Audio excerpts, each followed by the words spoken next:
يلا بينا نعمل كوكيز بأسهل طريقة ممكنة. في 5 دقايق هنكون محضرينه معانا. بعتذر لكم عن صوتي لأني تعبانة شوية. لو عجبكم الفيديو متنسوش تعملوا لايك واشتراك للقناة. وفي 5 دقايق هنكون مجهزين الكوكيز بتاعنا. طبعا كلنا بنحبه، سواء بقى هنشربه مع القهوة أو الولاد هتشربوا مع اللبن بتاعهم، فهو حلو في كل حاجة. وكمان سهل جدا. يلا بينا نشوف الطريقة. هنحتاج نص كوباية من سكر البودر. طبعا سكر البودرة هنا فمش هياخد معانا اي مجهود في التقليب. دي نص كوباية من السمنة او نص كوباية من سمنة على زيت او زيت بس او سمنة بس، المتوفر عندنا بنشتغل بيه. وضروري قوي ان نفس الكوباية اللي احنا شغالين بيها هنشتغل بيها في كله. هنحتاج بيضة، هنحط معاها فانيليا. طبعا البيض لازم بنحط معاه فانيليا علشان الزفارة. هنقلب كله مع بعضه علشان ندمج الخليط ده كله مع بعضه.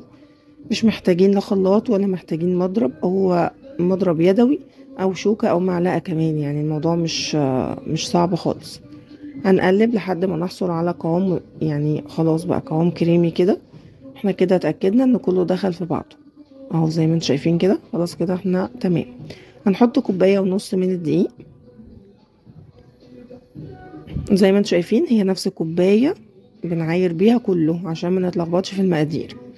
هنحط معاها معلقة كبيرة من البيكنج باودر او بيكنج صودا وذرة ملح، وهقلب طبعا كله مع بعضه زي ما انتم شايفين كده.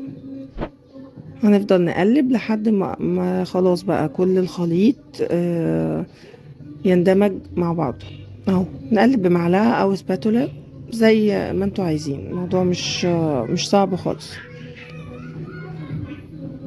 حصلنا على عجينة اهو زي ما انتوا شايفين. هنا بقى عندي خيارين، يا اما هسيبها زي ما هي عايزينها فانيليا، هنحط عليها 2 كبار من الدقيق وهقلبها وكده يبقى احنا عملناها فانيليا بس، او هقسمها نصين.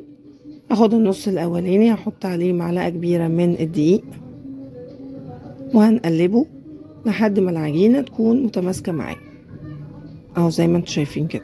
والنص التاني هحط معلقة كبيرة من الكاكاو وهقلبه برضو لحد ما بقى عندنا نصين، نص فانيليا ونص كاكاو.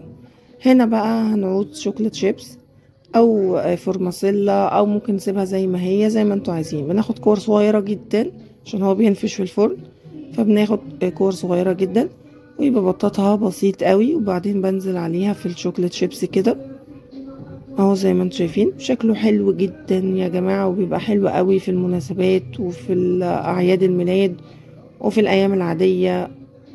بصوا يعني ما فيهوش اي صعوبة خالص. كمان الولاد بتحب تعمله وبتحب تشكله، فممكن نخليهم يشاركوا معانا عشان يبقوا مبسوطين وفرحانين. هنرصه بقى في الفرن كده زي ما انتوا شايفين لحد ما بخلص الكمية بتاعتي. طبعا هو عمل كمان صينية كمان، فهو يعني عمل شوية حلوين من 1.5 كوباية دي اللي احنا عملناهم دول.